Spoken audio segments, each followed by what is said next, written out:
part is Trump has to make this long walk across the grass to this kid. Right. Now, Trump knows there's a camera on him. Right. Everyone knows there's a camera on him, except the kid's the only one with he's the only surprise element. Because he's working. The kid is there to work. So Trump has to... He gets close to him. The kid breezes right by. Doesn't even notice. And then he Trump's kind of slide steps and is following the kid slowly because he can't run. The kid's moving. Right. The kid's hustling. Trump can't run to catch up to him because he'll just look like a buffoon. Right, chasing this kid. Or more of a buffoon. And then the media will do a story about how Trump was trying to mug this kid. Tripped and fell. His wig fell off. Yeah, and he chased the kid. And the kid slipped and fell and he beat the crap out of him. Yeah, they'll completely make him look like an ass. It's hilarious. So he wants to be a Navy SEAL. Yeah, he wants to be a Navy SEAL. You know what Trump should have said to him? Said, "Oh no, honey, SEALs kill people. We need you to mow the lawn." Just completely shut him down. Yeah. Destroy all of his dreams. No, that's unattainable. No, sorry. No, come on. That's an elite group of men. What you need to do is come up with a viral video. Maybe you can meet a girl and have her take a fake shit, throw it out the window. That's right. And here's the weird thing then. Melania then used the kid's balls for a beauty blender. You can't be doing kid balls. I got to write that down. Oh, is that a no-no? Why am I laughing? Is that a no-no? You can't say anything about a kid's balls. I think it would have been funny if... What is this, Thunderdome? Anything goes? There's goes. Nothing sacred? No, it's beyond... 11-year-old kid trying to get a job. This is ridiculous. By the way, this completely off topic. I have to move on. Okay. But if I don't address this before our next feature, our new feature, by the way, and the end of the show, I will have not been doing my job at all.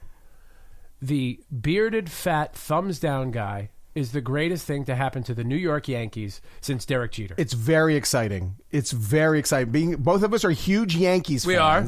And for the last probably 5 or 6 years, I had envy of other teams that looked like they were having fun in the dugout. With each other. That were friends. Right. Had a camaraderie. Right. And they were hanging out and someone would hit a home run and they'd all be pointing at each other and laughing and having a good time. And they'd be like, see, this is... And then they would show the Yankees and they were looking like they were at a funeral. Like they hated each other. That they were all like in cubicles working in a shitty office somewhere. Could not agree and I more. used to say, oh, why can't our team be like that? Yeah. Oh, I wish our team was young and had fun stuff to do. Liked each other. But you know what they were missing? And I know where you're going with this. Early this season, it was evident that this team was like that. They liked each other. They talked to each other. They were hyped. Yep. The only thing they were missing was a unifying symbol. Yeah. Which rarely comes along, that a team grabs onto something and is smart enough to use it with each other to hype each other up. So for those who don't know, the Yankees had to play at Citi Field last week. Which was technically an away game for them. Citi Field is the home of the Mets, for those who don't know. And they were playing the Tampa Bay Rays, who couldn't get into their stadium because of the hurricane. Because of Hurricane Irma.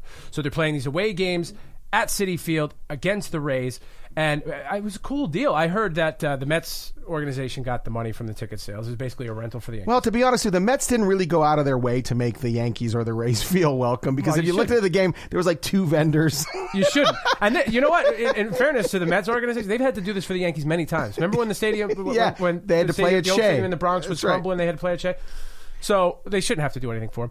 So the Yankees are playing. Todd Frazier gets up. He's somebody we required in the middle of the year. Great player, great personality. Has a bit of a history with the Yankees organization because he was a kid and stood next to Derek Jeter at a ceremony. For the New Jersey team, right, so he's a local kid, made good, and his dream was always to play for the Yankees, and now he is. By all accounts, he's got a great personality. So he gets up. He's got a weird thing on his head. He's weird forehead. looking. He's got a he weird doesn't thing. look like an athlete at all. He's got like a Gorbachev spot. Yeah, he does on his head. But have you seen him when he, like at batting practice in a t-shirt? No, he looks like a librarian. Like he's got a little pooch gut. He's skinny arms. Wow. And he's a Major League Baseball player. But that's neither here nor there. Who gives a fuck? So the guy gets up in the Rays series. Todd Frazier blasts a home run. Everybody in the stadium rises, and the camera fixes on right behind home plate, right? And there's this big fat guy wearing suspenders, big beard, and he gives the most diesel thumbs down. And he's like a statue. He's standing there with his thumbs down, looking just like a statue, but obviously pissed off. Displeased. Turns out that he's a huge Mets fan. And he has like major grudges against the Yankees. Yeah. He hates them. I guess he went to Yankee Stadium once, and he was trying to take a picture, and a security guy blocked his view. Is that right? That's why he's anti-Yankee now, because he said, their customer service is terrible. The way they treat Yankees fans at the stadium is terrible. Where I've been to the new Yankee Stadium many, many times, and you get treated really well. Mm-hmm. Everybody's very helpful. They show you where you need to sit. They're pleasant when you go to order food and drinks. It's really a good experience. But this guy had one bad experience, and so he said that's all I could think of at the time was giving Frazier the thumbs down. By the way, his name is Gary Denier from Queens, New York, and I believe he works in the judicial system. All right. But that's neither here nor there. So he gives his Diesel thumbs down. The next day, Todd Frazier gets a single, approaches first base, and he gives a comical thumbs down to his teammates in the dugout. They catch on to this, and now it's the thing. Every time they do something good, thumbs down. It was Aaron Judge's idea. Aaron Judge said, I watched the highlights last night of you hitting the home run, and they showed this guy giving the thumbs down. He said, that should be your thing. You should start doing that. And Todd Frazier said, you know what? Next time I get a hit, I am going to give the thumbs down. And so they've taken a negative and turned it into a positive. Now everybody's doing it. Awesome. I'm loving the thumbs down. It's very exciting. I live tweet every Facebook. I live tweet every Yankee game on Facebook, which is not a thing. You can't tweet on Facebook. No. But I just do it. I make sure that all my Facebook posts are under 140 characters, and I talk about the game as it goes. That's live tweeting on Facebook. Nice. I'm starting a movement. Wow. Thumbs down and the live tweeting on Facebook. You know what I'm going to start doing? I'm going to start doing MySpace on Facebook. MySpace doesn't even exist anymore. It does. It's a music sharing really? thing, but because I never got rid of my MySpace account. I'm sure it's still me either. there. I don't know. I'm sure it's still how to there. log in. I'd love to find my login. I don't remember my I still have the same email address. I just don't know how to access it. Or one of the same email So I'm doing MySpace from now on Facebook as I tweet. Okay. Fire me up a Jason Mraz song while you're on there. Mike, why do you have to talk like that? Well, I'm talking to you the way I want to talk to you. You have a problem? Turn off your station. Please stop masturbating. I think you need your balls reattached. Time for You Shouldn't Have Said That with Smith and Milano. All right. You shouldn't have said that. This was originally supposed to launch in the first week that we did the show. Right. To kind of wrap up. And then, like all good ideas, we had so many other good ideas that kind of got lost in the shuffle. We had so many things going on. A lot of good things going on. The fact of the matter is, there's a production piece that I just didn't do. No. For 6 weeks. No. But now we have it. Right. We have a really nice soundbite before we start doing it. Yeah. It sounds great. Yes, it does. Yes. We can't hear it because we're recording it. And that gets put in post-production. But I'm sure it sounds fantastic. I'm sure it does. All right. So you shouldn't have said that. This is where we tell each other what the other person should not have said during the show. And mine is easy because it happened about 6 minutes ago. Right. When you said that Melania wanted to apply her makeup with an 11-year-old kid's balls. Yeah, that might have been bad. Regrettable. I regret that. I wrote a few others down. If you'll indulge me. Wait a minute. When you said you want to run a woman off the road in a car for applying her makeup. Actually, that's not regrettable. You know what? I That's a good one. stand by my words. that. I stand by my words on that. And then I wrote hand job here, and I can't remember why. But I'm behind listen, the hand job. If that's your way of asking, then the answer's still no. The answer is maybe. All right. I don't even have to write down what you shouldn't have said. What should I have not said? You have said one phrase at least 5 times. I know what it is. I know what it is. You said one phrase. That's Neither here nor there. You've said it 5 times. When I said it the 5th time, I was like, you asshole. Right. Why do you keep saying that? Because you know what? We're both here and there. We're here, we're there. I'm here, you're there. We're everywhere. So stop with it. Stop. Next, you're going to be saying literally after everything. I hate that. Nothing is that literal. It's often not literally. It's not literal when at all. When they say literally at the end of something, it's not literal at all. Literal. No. Okay. No. Exactly. And plus, when you say literally, it's supposed to be used as an exaggeration. Yeah. That's the way it's Gary supposed to be. Gary dies on Thursday. Right. And then on Friday, you say Gary died, literally. Yeah. That makes sense. Right. Exactly. Okay. Now, if on Thursday, you told a joke and Gary laughed really hard, and then on Friday, you say Gary died, literally, you have now used it wrong. And it gets used that way all the time. Right. Right. But that's neither here nor there. Hey, you know what? Let me smell your dick. This was a good one. This one. time just flies by, doesn't What do we name it? So what should we call this show? Neither here nor there? Well, I guess we could discuss that on our own. We show. will. This is part of the thing that people don't really want to hear us say. Thank you for joining us. You just share this stuff. It's all out there. It's all out in the universe, right? Right. Do we have These ideas, they're in the air, Elaine. Do we have to do plugs again?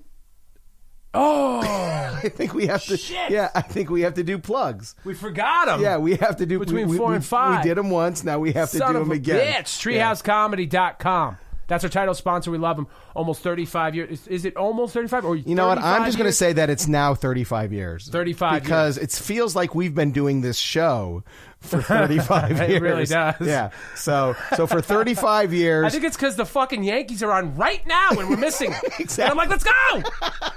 So anyway, 35 years. They've been Connecticut's leader in comedy. They have venues all over Connecticut. They have them in Westport. They have them in Brantford. They have them in The Fairfield Theater Company. Fairfield Theater Company. And they have a lot of great shows coming up. So on September 23rd, they have Ben Bailey, star of Cash Cab. Cash Cab, which is back. Which is back. So he's doing his stand-up, which is going to be a great show. Go to treehousecomedy.com for all the shows that they have all over Connecticut, or you can call the box office at 203-268-5857. They also book yours truly, R.C. Smith, and they'll even book Lou Milano if you want. I say this in all sincerity. If you go and you look who had a comedy company 30 years ago, and then you try and see if that company exists today, the answer is no.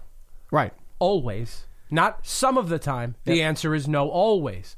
Treehouse Comedy is the only exception. It's a constant. It's a constant. It's like baseball, Ray. TreeHouseComedy.com, 203-268-5857. Right, and we want to thank Guitar Hanger. They helped us get set up with our studio. They could probably do the same for you. They got wires, they got pedals, but most importantly, they got guitars right there in the name. They have beautiful custom guitars. Any kind of guitar you can think of, they can get for you. They do trades. They do consignment. Obviously, you can go in and buy something, which would be nice. If I wanted a bassoon, they could get me a bassoon. You want a bassoon, you got a bassoon. If you want a fucking tuba, you got your tuba. If you need reeds for your kid, I'm not even kidding. You want a high school music instrument for one of your kids, they can do that for you. It's guitarhanger.com. They're located in Brookfield, Connecticut, but you may not be, and chances are you're not. Guitarhanger.com. The Rope Break is another amazing podcast. Our brothers in pod would be Joey Etch and Ryan Baer. Can we do You Shouldn't Have Said That again? RC, you shouldn't have said our brothers in pod. They are. No, I stand by my words. Okay. Yeah. All right. They're your only local source for news, opinions, and interviews revolving around pro wrestling and combat sports. New episodes each week available on iTunes, Stitcher, and anywhere else you get your podcasts. The Rope Break, Smith and Milano's Brothers in Pod. Brothers in Pod. Yes, that's so bad. I hate it so much. I love you, buddy. I love you too. It's good to be here with you today. By the way, this is here nor there. This is now our 6th episode. If you're listening to us for the first time, there's 5 other episodes that are out there, and I think each week it gets progressively funnier. Yeah. So you were saying to me, remarking before the show, that you don't like when people rank them. I hate that. I hate when people say, "Ooh, episode 4 was so much better than episode 5." Yeah, because it happens as it happens. Right. You know, right now I think that this is the best episode we've done. Sure. Because we just did it, and what we think it's funny. The Siskel and Ebert of podcasts. Yeah. Has it been around long enough to even do that? First of all, it's not like we're comparing the White Album to Abbey Road. All right. Sure. So, and I'm sure none of the Beatles went, "Oh, I thought Abbey Road was so much better than the White Album." No. Yeah. They took it as it came, and then they moved on to the next project. Probably should have picked a different band. I don't think we should be comparing ourselves to the Beatles after week 6 of a podcast. No, because if anybody's Ringo, it's you. See, that's just fucked up. You smell your dick. Thanks, guys. See you soon. This has been the Smith and Milano Podcast, brought to you by Treehouse Comedy Productions. Tune in every Monday with the boys on iTunes and Spreaker. Like Smith and Milano on Facebook. Share and subscribe. That was R.C. Smith and Lou Milano. Thanks for listening.